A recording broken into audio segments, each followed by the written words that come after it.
Puji Tuhan, selamat pagi saudara-saudara yang dikasihi Tuhan. Saya sangat senang pada pagi hari ini dapat kembali mengunjungi saudara lewat khotbah pagi hari ini. Saya yakin dan percaya saudara di rumah masing-masing pun juga dalam keadaan sehat walafiat. Untuk itu mendahului kita akan mendengarkan firman Tuhan. Mari saya mengajak kita semua satu di dalam doa. Bapa kami yang ada di dalam surga, pujian, syukur, hormat, kemuliaan kami naikkan di hadapan-Mu.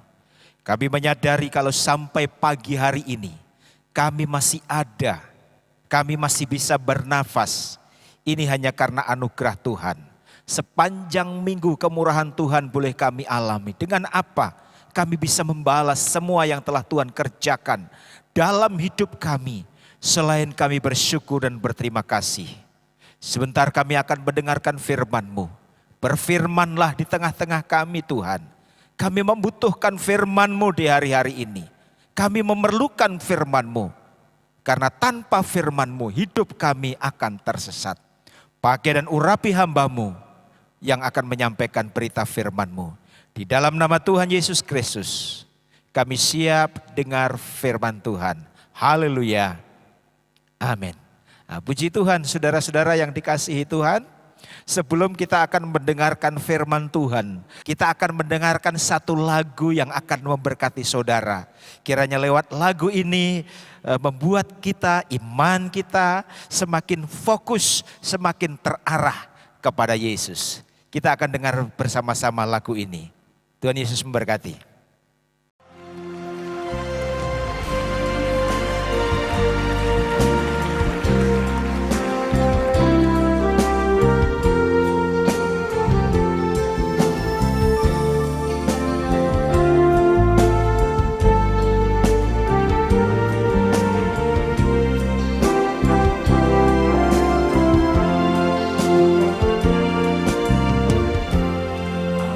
Ajakku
Baik, kita sudah mendengarkan lagu yang begitu indah dan tiba saatnya fokuskan hatimu, fokuskan pikiranmu untuk mendengarkan firman Tuhan. Hari ini Minggu 17 Mei 2020. Dan sekali lagi tema khotbah saya pada pagi hari ini, jangan terpedaya iblis. Jangan terpedaya iblis. Nah, kita akan lihat Alkitab kita di dalam 2 Korintus pasal yang ke-11 ayat yang ketiga. Begini bunyi firman Tuhan.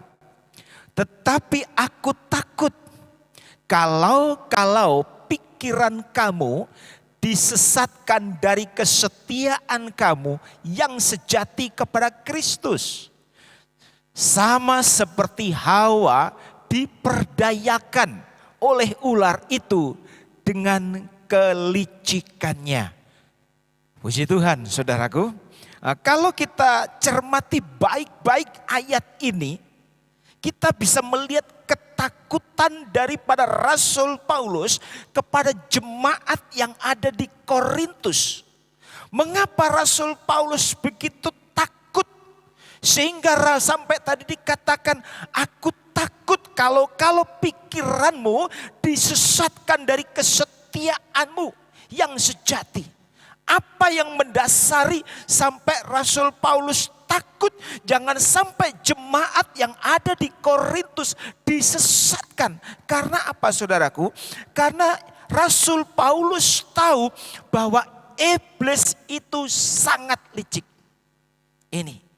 Inilah yang mendasari kenapa kok sampai Rasul Paulus takut pikiran jemaat yang ada di Korintus disesatkan. Karena apa? Rasul Paulus tahu bahwa iblis itu sangat licik.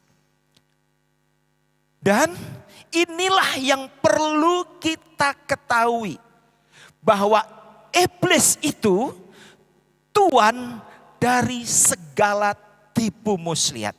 Sekali lagi, iblis itu adalah tuan dari segala tipu muslihat.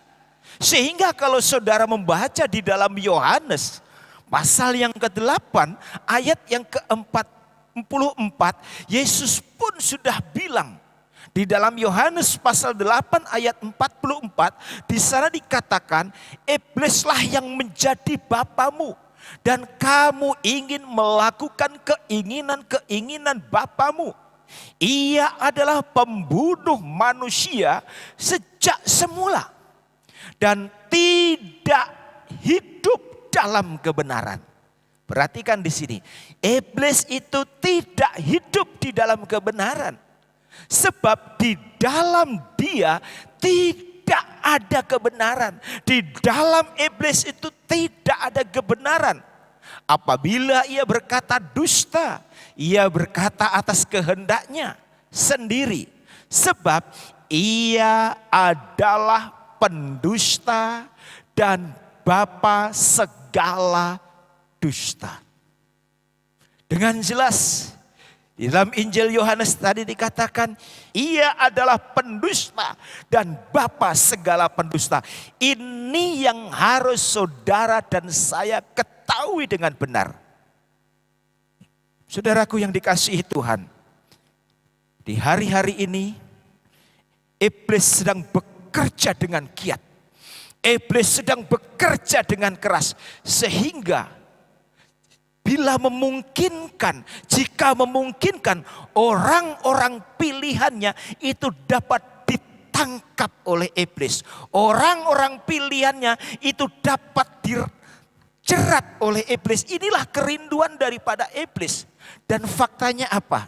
Kalau saudara melihat fakta yang ada, kalau saudara melihat kenyataan yang ada, bagaimana orang yang dulunya berapi-api mengiring Tuhan, orang yang dulunya begitu setia mengiring Tuhan, bahkan mungkin terlibat di dalam pelayanan, faktanya apa? Sekarang mulai tercecer di belakang. Sekarang mereka sudah mulai hilang dari peredaran.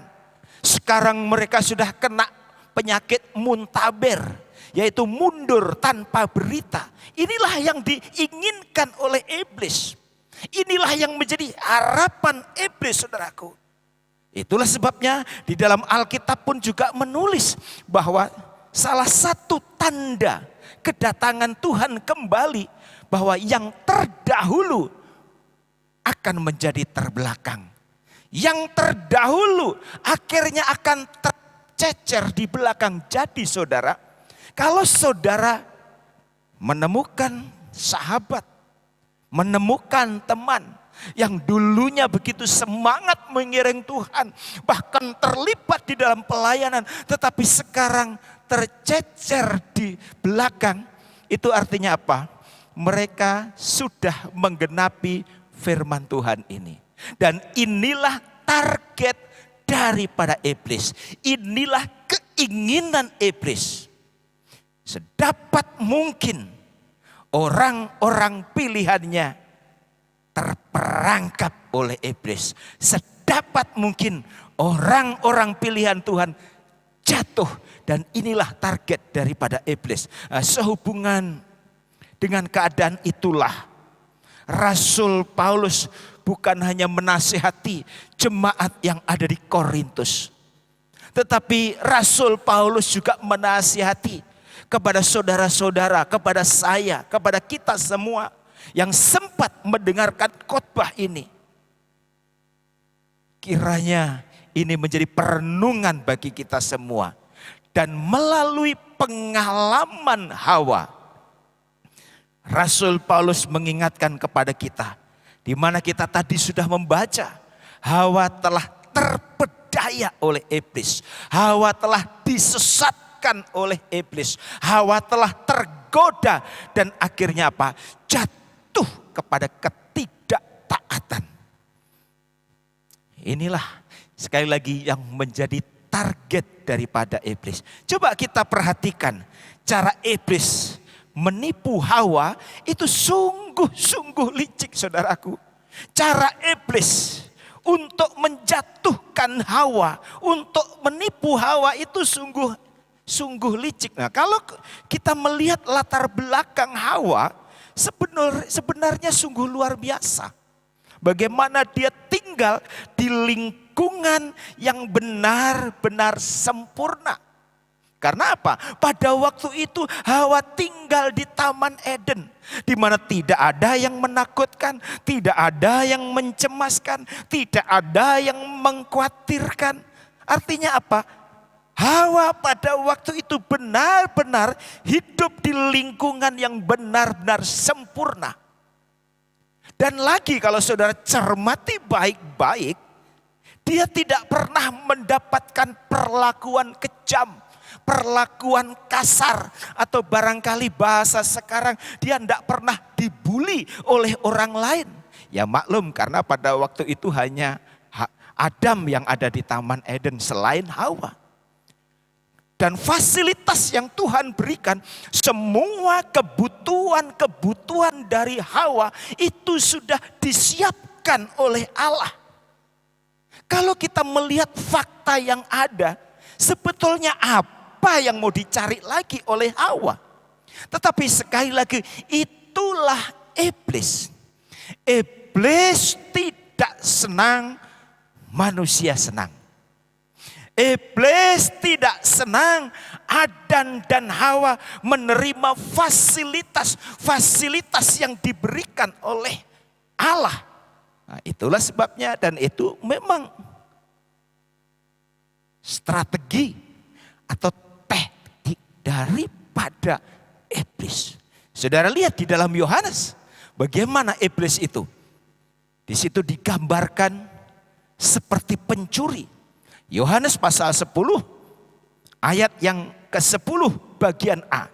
Di sana dikatakan pencuri datang hanya untuk mencuri, membunuh, dan membinasakan. Nah ini saudaraku. Jadi iblis itu tujuannya hanya untuk mencuri. Mencuri semangat kita di dalam mengiring Tuhan. mencuri semangat kita di dalam melayani Tuhan. Iblis punya pekerjaan hanya membunuh dan membinasakan. Artinya apa, saudaraku? Sebetulnya tidak ada sesuatu yang baik dalam pribadi iblis. Tidak ada sesuatu yang baik dalam pribadi iblis. Satu saat Tuhan bilang sama Hawa, saudara lihat dalam Kejadian pasal yang kedua ayat yang ke-16 di sana. Lalu Tuhan Allah memberi perintah ini kepada manusia. Semua pohon dalam taman ini boleh kau makan buahnya dengan bebas. Sekali lagi, semua pohon dalam taman ini boleh kau makan buahnya dengan bebas. Ayat yang ke-17, tetapi pohon pengetahuan tentang yang baik dan yang jahat itu janganlah kau makan buahnya. Sebab pada hari engkau memakannya, pastilah engkau mati. Pada hari engkau memakannya, pastilah engkau mati. Nah, dari ayat ini, saudaraku, kita melihat dua hal. Yang pertama, kebaikan Tuhan. Dan yang kedua, kekuasaan Tuhan. Dan kebaikan Tuhan kita lihat tadi, Tuhan menyediakan semua buah-buah itu yang ada di Taman Eden. Semua boleh dimakan. Itu kebaikan Tuhan. Tetapi kekuasaan Tuhan melarang satu buah pengetahuan baik dan jahat jangan dimakan. Dengan kata lain, saudaraku, Tuhan memberikan kebebasan kepada Adam dan Hawa untuk makan semua buah yang ada di Taman Eden kecuali pohon pengetahuan baik dan jahat, buahnya tidak boleh dimakan. Nah, saudara yang dikasihi Tuhan, lewat ayat ini jelas apa alasan Tuhan melarang Adam dan Hawa makan buah pengetahuan baik dan jahat. Apakah Tuhan itu pelit? Apakah Tuhan itu kejam? Apakah Tuhan itu tidak baik? Tidak. Ayat tadi dengan jelas alasan Tuhan melarang Adam dan Hawa untuk tidak makan buah pengetahuan baik dan jahat tadi dengan jelas disana katakan, kalau engkau makan pastilah engkau mati. Jadi ini alasannya Tuhan melarang Adam dan Hawa tidak boleh makan buah pengetahuan baik dan jahat. Karena apa? Alasannya kalau engkau makan, engkau mati. Dengan kata lain, Tuhan melindungi mereka dari penderitaan. Tuhan melarang mereka makan buah pengetahuan baik dan jahat. Itu tujuannya apa? Agar mereka tidak alami penderitaan. Agar mereka tidak alami kesusahan. Bahkan agar mereka tidak mengalami kematian. Jadi saudaraku yang dikasihi oleh Tuhan. Jadi sebenarnya kalau Tuhan Yesus melarang kita melakukan sesuatu, itu juga bukan karena Tuhan Yesus jahat kepada kita. Kalau Tuhan Yesus melarang kita melakukan atau makan atau minum sesuatu, saudaraku, itu bukan berarti Tuhan Yesus itu jahat. Bukan berarti Tuhan Yesus itu kejam, karena Tuhan Yesus tahu ada dampak yang membahayakan bagi kita. Amin, saudaraku. Jadi sekali lagi saya tekankan ini. Ketika firman Tuhan, ketika Tuhan Yesus melarang kita melakukan sesuatu, bukan bukan berarti Tuhan Yesus kejam.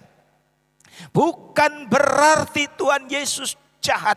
Tetapi Tuhan Yesus tahu ada bahaya di balik ketika kita makan itu. Ada bahaya di balik ketika kita minum minuman itu. Dan Yesus tidak ingin saudara dan saya mengalami satu bahaya. Satu saat ada seorang anak yang sedang sakit demam. Lalu anak ini bilang sama papanya, "Papa, saya mau minta es krim, Papa." Tetapi apa ya saudaraku? Papanya bukan memberikan anak ini es krim sesuai permintaan anak ini. Tetapi dikasih pil pahit. Dikasih obat yang sangat pahit. Ketika anak ini menerima obat ini dan dirasa pahit, anak ini bilang, "Papa jahat, Papa kejam.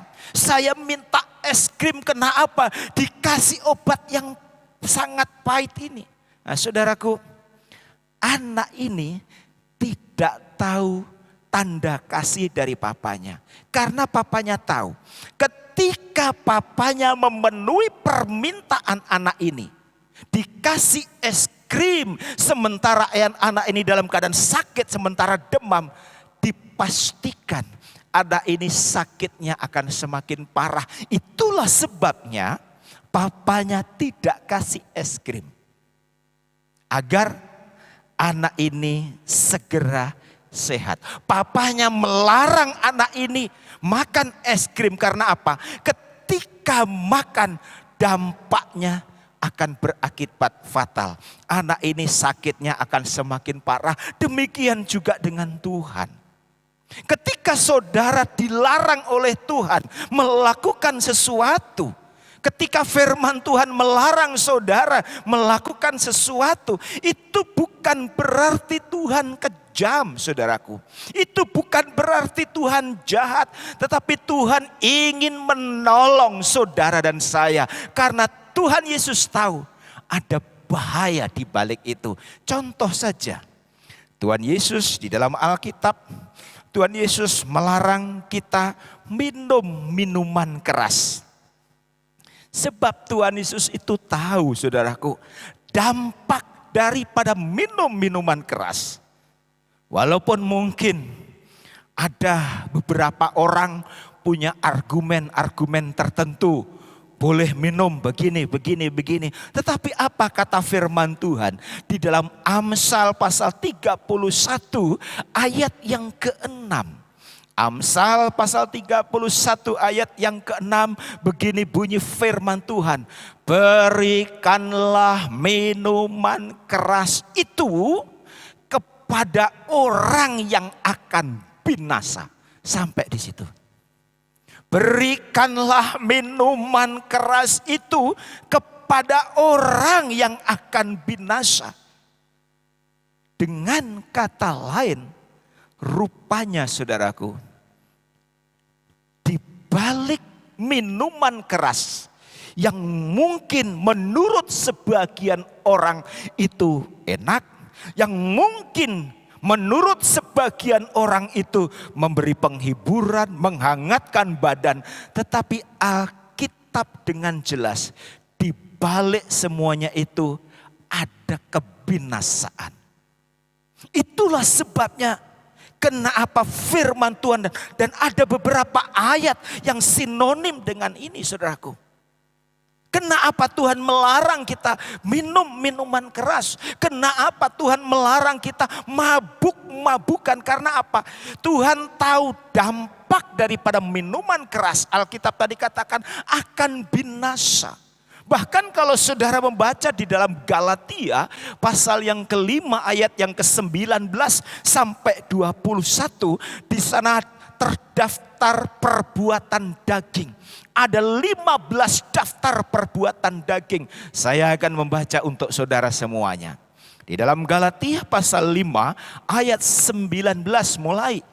Perbuatan daging telah nyata, yaitu percabulan, kecemaran, hawa nafsu, penyembahan berhala, sihir, perseteruan, perselisihan, iri hati, amarah, kepentingan diri sendiri, percideraan, roh pemecah, kedengkian, kemabukan, pesta pora dan sebagainya. Terhadap semuanya itu kuperingatkan kamu, seperti yang telah kubuat dahulu, bahwa, perhatikan, barang siapa melakukan hal-hal yang demikian, ia tidak akan mendapat bagian dalam kerajaan Allah. Amin, saudara. Dengan kata lain, Tuhan Yesus melarang saudara minum minuman keras. Tuhan Yesus melarang saudara dan saya mabuk, saudaraku. Karena apa? Tuhan Yesus tahu akibatnya. Tuhan Yesus tahu resikonya. Ayat tadi dengan jelas, barang siapa melakukan hal-hal yang demikian, salah satunya kemabukan, ia tidak akan mendapat bagian dalam kerajaan Allah. Jadi saudaraku, inilah alasannya. Jadi Tuhan Yesus melarang kita minum minuman keras, mabuk. Itu bukan tidak ada alasan. Sekali lagi, Tuhan Yesus melarang kita minum minuman keras, mabuk-mabukan. Itu bukan tidak ada alasan. Alasannya agar saudara dan saya tidak binasa. Amin, saudaraku. Alasannya agar saudara dan saya masuk di dalam kerajaan Allah, kekal selama-lamanya. Haleluya. Nah, ini juga kenapa Allah melarang Adam dan Hawa makan buah pengetahuan baik dan jahat. Karena Allah tahu di balik itu ada kebinasaan. Tetapi saudaraku, sekali lagi, iblis itu adalah bapa segala pendusta.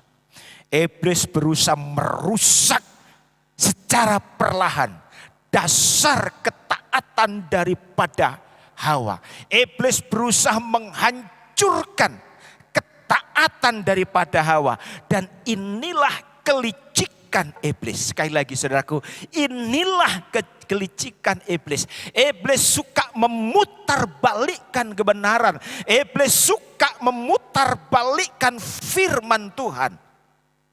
Mendengar pernyataan itu saudaraku, coba kita lihat apa kata ular kepada Hawa. Di dalam Kejadian pasal yang ketiga, ayat yang keempat dan ayat yang kelima. Kita lihat ini apa kata ular kepada Hawa. Tetapi ular itu berkata kepada perempuan itu, sekali-kali kamu tidak akan mati. Tetapi Allah mengetahui bahwa pada waktu kamu memakannya, matamu akan terbuka. Matamu akan terbuka dan kamu akan menjadi seperti Allah. Luar biasa. Kamu akan menjadi seperti Allah. Tahu tentang yang baik dan yang jahat. Dua hal saudaraku yang disampaikan iblis ini. Kamu makan saja. Karena ketika kamu makan, kamu tidak akan mati. Padahal firman Tuhan di dalam Kejadian pasal 2 tadi, Tuhan bilang kalau kamu makan, kamu akan mati. Ini Tuhan bilang. Allah bilang kalau kamu makan, kamu akan mati. Tetapi apa kata ular saudaraku? Kamu tidak apa-apa makan. Karena kamu kalau makan, kamu tidak akan mati. Dan yang kedua tadi, kalau kamu makan, kamu akan sama seperti Allah. Wow. Sekali lagi saudaraku, iblis, bapa segala pendusta, sekali lagi mencoba merusak secara perlahan dasar ketaatan Hawa. Inilah kelicikan iblis. Suka memutar balikkan kebenaran. Ketika Hawa mendengar pernyataan daripada iblis, saudaraku, Hawa jadi terkejut. Hawa jadi kaget. Oh, tidak akan mati. Oh, akan sama seperti Allah. Ini keren, ini hebat, ini luar biasa. Aku akan sama seperti Allah. Wah, ini luar biasa. Sehingga dalam hati Hawa bilang, pantesan Tuhan melarang saya makan buah pengetahuan baik dan jahat. Karena apa? Kalau saya makan, saya akan sama seperti Allah. Nah, akhirnya apa saudara? Hawa mulai mempertimbangkan kata-kata ular itu di dalam pikirannya. Mulai dicerna, betul juga. Mulai dicerna, benar juga kata-kata ular itu. Mulai dipertimbangkan, dan pertimbangan itu telah membutakan mata Hawa. Hawa lupa akan kebaikan-kebaikan Tuhan selama ini. Hawa lupa akan penjagaan Tuhan selama ini. Hawa lupa akan jaminan-jaminan fasilitas yang telah Tuhan berikan selama ini. Hawa hanya fokus kepada buah pengetahuan baik dan jahat yang telah dilarang oleh Tuhan itu. Dan akhirnya apa? Dia makan ini, buah pengetahuan baik dan jahat. Ketika makan, matanya terbuka, saudaraku. Ketika makan, matanya terbuka. Dan apa yang terjadi? Bukan sama seperti Allah, seperti yang dikatakan ular tadi. Tetapi apa?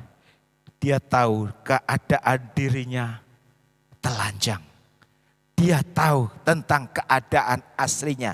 Nah, ini saudaraku, ketidaktaatan kepada Allah mengakibatkan manusia mengalami dua kematian.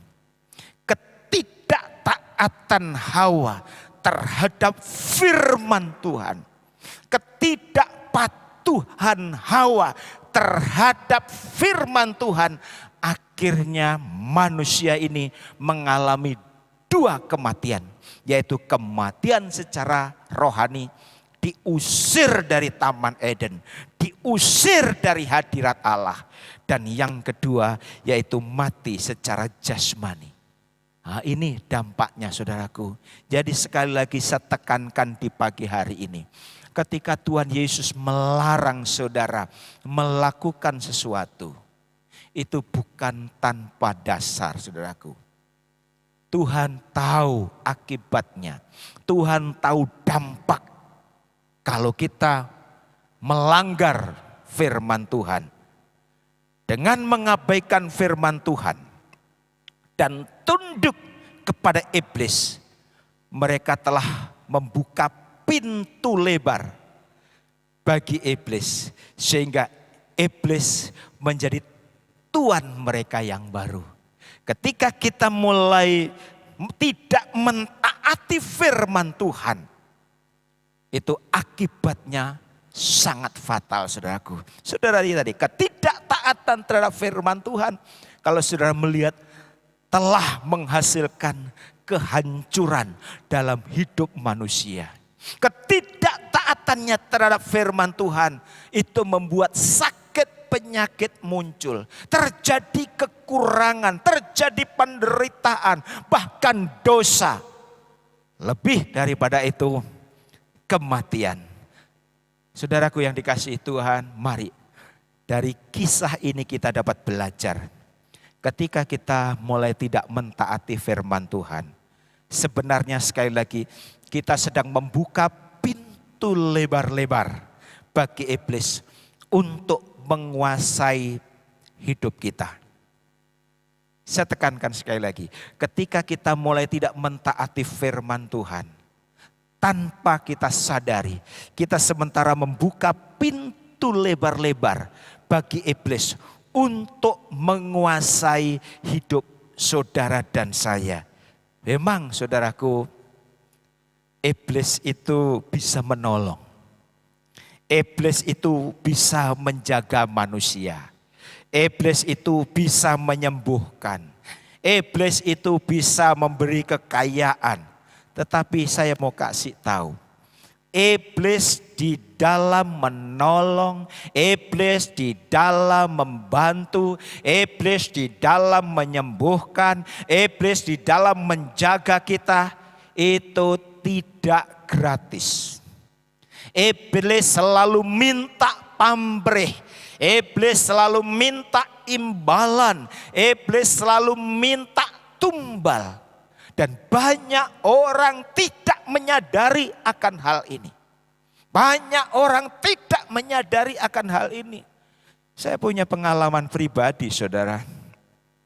Ketika saya belum terima Yesus sebagai Tuhan dan Juru Selamat saya pribadi, saya juga bergulut dengan hal ini. Di mana ada dukun-dukun hebat saya cari. Saya 2 kali pergi ke Gunung Kawi. Bagi saudara orang Jawa tahu itu di mana Gunung Kawi, yaitu di daerah Malang Selatan. Saya pergi ke sana, cari kekayaan, cari ilmu, saudaraku. Bisa menolong, tetapi saya mau kasih tahu, pertolongan iblis itu tidak gratis. Dia menuntut sesuatu. Atau mungkin saudara sedang sakit, lalu pergi ke orang-orang pintar, anggap saja dukun. Dan dukun itu bisa menyembuhkan saudara. Mungkin fisik saudara sembuh, tetapi roh saudara diikat oleh kuasa kegelapan. Fisiknya saja sembuh, tapi roh saudara diikat oleh kuasa kegelapan. Dan inilah yang sering tidak disadari oleh manusia. Sekali lagi, iblis itu licik dan tidak ada sesuatu yang baik dalam pribadi iblis. Ingat tadi di dalam Yohanes pasal 10 ayat 10 bagian A. Iblis itu punya pekerjaan hanya mencuri, membunuh dan membinasakan. Tidak ada yang baik dalam pribadi iblis. Ingat, kebaikan yang sejati datangnya hanya dari Tuhan Yesus. Amin. Kebaikan yang sejati itu datangnya hanya dari Tuhan Yesus. Kebaikan iblis itu hanya semu, saudaraku. Justru kebaikan iblis membawa saudara dan saya kepada kebinasaan. Tetapi kebaikan yang sejati datangnya itu hanya dari Yesus. Coba kita lihat di dalam Yakobus pasal yang pertama ayat yang ke-17. Begini bunyi firman Tuhan. Setiap pemberian yang baik dan setiap anugerah yang sempurna datangnya dari atas. Diturunkan dari Bapa segala terang. Padanya tidak ada perubahan atau bayangan karena pertukaran. Amin, saudaraku. Pemberian yang baik datangnya dari surga. Datangnya dari Yesus. Datangnya dari Bapa. Ini firman Tuhan. Tanamkan coba hal ini di dalam hatimu. Tanamkan bahwa semua pemberian yang baik itu datangnya dari Allah. Tanamkan dalam hatimu. Itulah sebabnya kalau saudara mengerti akan firman Tuhan ini. Ketika iblis mencoba menawarkan hal-hal yang indah. Ketika iblis berusaha menawarkan kenikmatan saudaraku, mungkin sepintas menurut kasat mata, wah ini menguntungkan, ini luar biasa. Tetapi di balik itu ada penderitaan, di balik itu ada kesukaran, di balik itu ada kematian. Terlebih daripada itu, di balik itu ada kebinasaan. Untuk itu mari saudaraku, di hari-hari ini renungkan firman Tuhan. Hal yang baik datangnya daripada Tuhan. Jangan lagi kita terperdaya, taatlah terus kepada firman Tuhan. Banyaklah membaca firman Tuhan. Terus merasakan kebaikan-kebaikan Tuhan. Semakin mendekatkan diri kepada Tuhan. Semakin mentaati firman Tuhan. Sehingga tidak ada celah di dalam kehidupan kita yang dapat dimasuki oleh iblis. Karena apa? Iblis tadi dengan jelas disini dikatakan, iblis itu bapa segala dusta. Untuk itu jangan sampai kita terpedaya oleh iblis. Bagaimana caranya? Taatlah terhadap firman Tuhan. Walaupun itu rasanya sulit, walaupun itu rasanya berat. Tetapi saudaraku, ketika kita terus mentaati firman Tuhan, maka tidak ada ruang bagi iblis untuk masuk dalam hidup kita. Tidak ada ruang bagi iblis untuk coba menghancurkan kita. Karena apa? Hidup kita di dalam naungan tangan kasih Tuhan. Belum terlambat untuk memulai. Mari mulai saat ini. Kalau saudara ingin terus dalam penjagaan Tuhan, sehingga kita tidak ada celah bagi iblis untuk masuk di dalam kehidupan kita, taatlah firman Tuhan. Ingat saudaraku, iblis itu licik. Iblis itu bapa dari segala dusta. Belum terlambat untuk memperbaiki diri. Mari, ketika firman Tuhan melarang kita melakukan segala sesuatu, ikuti, taatlah. Karena Tuhan tahu, Tuhan punya alasan mengapa saudara dilarang oleh Tuhan melakukan ini, makan ini, minum ini. Kasih-Nya sungguh luar biasa di dalam hidup saudara dan saya. Tuhan Yesus memberkati. Amin. Mari kita berdoa. Bapa kami yang ada di dalam surga, pujian, syukur, hormat, kemuliaan kami naikkan di hadapan-Mu. Hamba-Mu sudah berhenti berbicara. Biarlah Roh Kudus menerjemahkan firman-Mu dengan lebih jelas kepada umat-umat-Mu yang ada di rumah mereka masing-masing.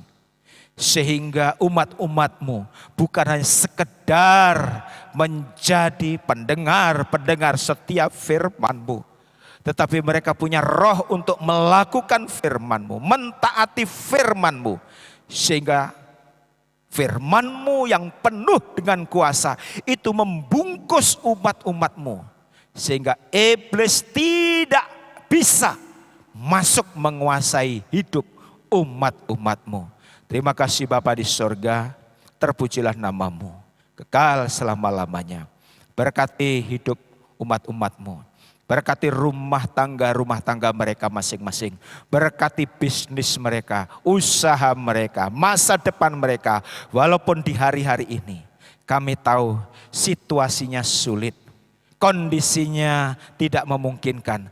Tetapi kami percaya kepada-Mu Yesus. Engkaulah sumber berkat. Bagi Tuhan tidak sulit mengubah kesulitan menjadi berkat. Bagi Tuhan tidak sulit mengubah hal-hal yang sukar menjadi mudah. Karena Engkau Allah yang Maha Kuasa. Terima kasih Bapa. Doa kami bagi umat-umat-Mu dan saudara-saudara kami yang sempat mendengarkan firman Tuhan ini. Jaga lindungi mereka, tutup bungkus mereka dengan kuasa darah Yesus.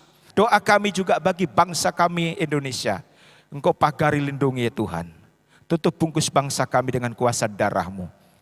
Kami berdoa bagi masyarakat yang saat ini sudah positif terjangkit COVID-19 dimanapun mereka berada. Nyatakan belas kasihan-Mu Tuhan, nyatakan kemurahan-Mu, jamah mereka semua dalam nama Yesus. Bilur-bilur Yesus menyembuhkan mereka semuanya.